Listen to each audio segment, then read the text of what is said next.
some of our cows. This is our pen of dry cows and heifers here, and we started fixing up this old Soviet area barn about 3 years ago, and we started milking cows in it about almost exactly a year ago now. We don't have the best cows in the world. They all started out as just crossbred Ukrainian cows, and we've been breeding them to Holsteins for the last few years.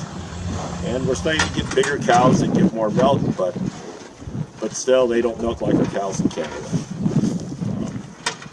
We farm about 800 acres of land here. We grow corn and wheat and sunflowers. It's a really dry area where we farm here. We grow corn under irrigation, and sunflowers and wheat are usually our best crops. This year our sunflowers yielded about 80 bushel per acre, and our wheat about 80 bushel. And our corn that wasn't irrigated, about 40.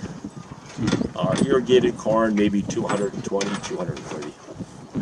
Most of our corn we grow for silage, and we feed our cows alfalfa hay, corn silage, brewer's grain, and protein minerals. That's about it. Yeah, we sell milk.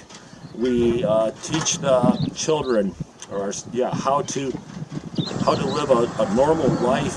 We introduce them to God. We demonstrate Christian living by having them live in Christian families and group homes. We've had several of our students become Christians. One of our first students now is studying to be a pastor in Canada. So I guess our main goal is to bring them to Christ. We're not always successful, but sometimes we are.